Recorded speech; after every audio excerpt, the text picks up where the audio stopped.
and welcome back to another edition of the Leadership Podcast brought to you by the Vested Group. We are a 5-star NetSuite partner located in Plano, Texas. Feel free to find out more information about us at thevested.com. And we are doing some employee spotlights today. So today we have Matt Gregory. Matt, welcome. Can you give us an idea how long you've been at the Vested Group? I started in the fall of 2018, so coming up on 2 years. All right. And how did you end up at the Vested Group? What was your kind of career path to get here? Yeah, I've worked in consulting for about 7 years now. So a couple years ago, I just started looking for something a little more high impact on my client's business. I've been doing some HR consulting, and I really wanted to get into business operations. So I started looking. My number one requirement was employee engagement, and I started seeing the Vested Group on all of these best places to work in Dallas. Getting some national recognition as well, so I reached out, and rest is history. How long was that interview process? I think it was about a month. All right, so stayed pretty committed. You wanted to be here.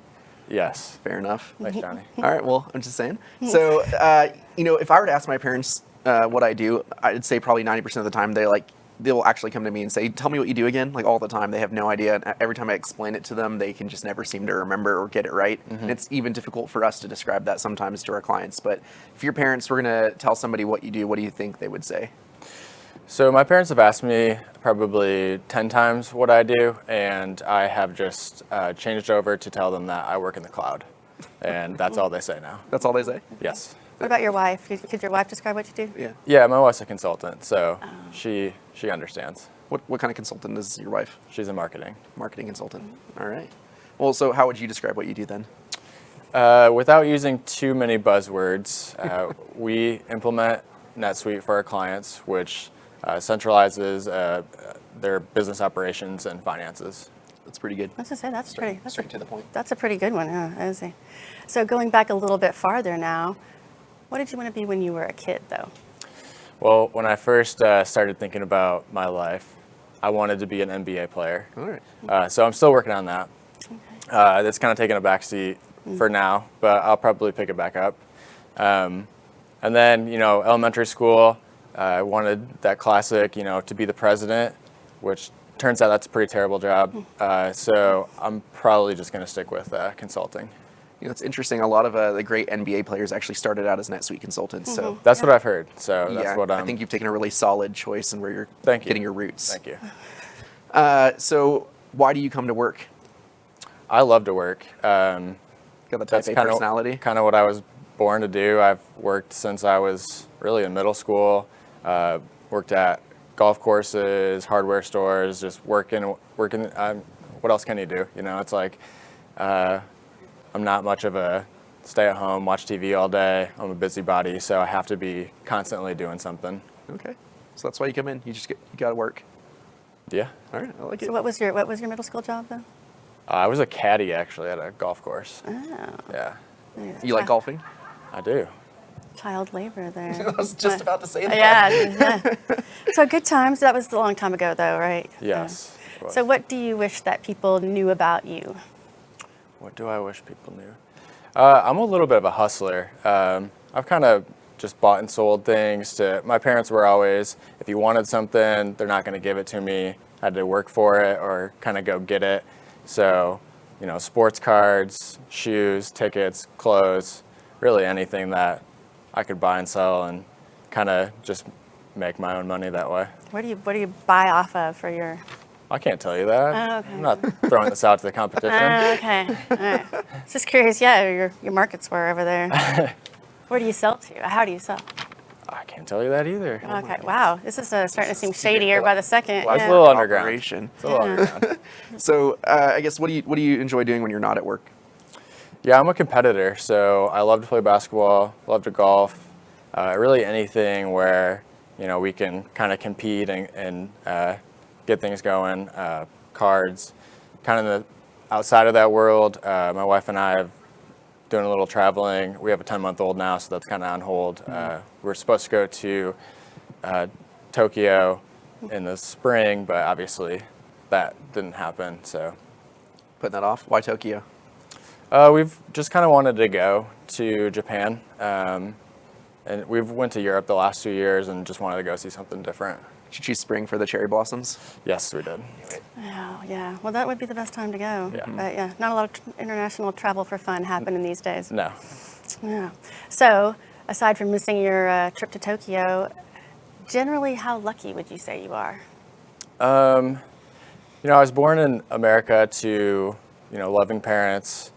And I would say outside of, the health of my family, I kind of caution throwing luck on things. Any sort of personal or professional accomplishment, saying it was luck devalues the work that you did, the preparation that you did to kind of achieve that. Maybe there's some luck involved in, kind of getting over the hill, but it kind of just devalues the work that you've really dug in for. We finish the interview and you step outside. You find a lottery ticket on the ground. All right, we're getting some interesting questions here. Just real quick, to preface this with that we're trying to figure out the way you think and what you're going to do about these things. So you find a lottery ticket. It's worth $15 million. You win. What are you going to do with all that money?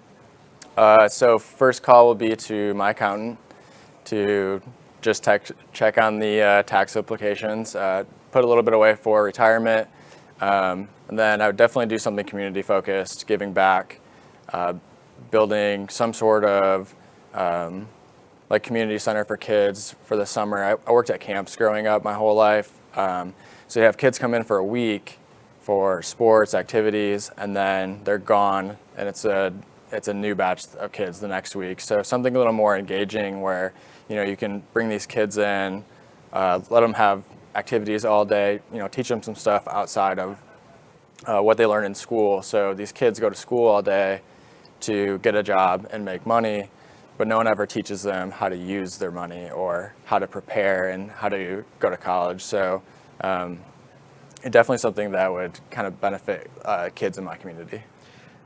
What camps did you work at when you were? YMCA camps, college, like sports camps that were put on through colleges. That's fun. I always appreciate people who can do that too. Just yeah, it's fun. It's long days of I can only imagine. bunch of kids. But It looked really. I know because you go pick your kid up and you're like, man, that looks exhausting. I mean, that is good. I think that it would be awesome if they included that in schools, like how to, use a credit card or take out a loan or mortgage. Pay your taxes. Yeah, personal finance 101 seriously would be a huge help. So I like that a lot. Yeah. So, more random questions. If you were shipwrecked on an island and you had all your usual human needs taken care of, food, water, what 2 items would you bring with you? So am I allowed to bring a person? Yes, you are. Yeah. Okay. So I would bring a helicopter Okay. and my brother-in-law, who is a helicopter pilot. He does not fly the helicopter. Yeah. Oh, too bad. There's And- not any fuel for the helicopter though. So. No, it's fully stocked. It's fully stocked. Yep. We got to modify this I know. question. You can't leave this island. Exactly. But I mean, if you couldn't bring the helicopter and your brother, is there something else you could bring if you're going to survive on this island? Anything come to mind? Your wife. I thought I could, my wife, I would need definitely a knife, something to cut things down, and a phone to call somebody with a helicopter. Okay. It comes full circle. Just as always comes back to the helicopter. All right. So if you were to choose one song to play every time you walked into a room, what's that going to be? What's your walk-up song? Every single time I walked into a room, Every time you walked in, we'd hear this song. We'd like, oh, that's Matt Gregory. we'd probably have to be, I don't know. I think I would say no song because No song. No song, because every single song that's played in our house is just over and over and over, and I can't listen to a song that many times. Really? That's If I had to fun. pick one, I would pick Fireman, Fireman. Lil Wayne. Okay. Okay. You can find the link for that. Yeah, no, listen to that below. That's good. How would people communicate in a perfect world? Directly.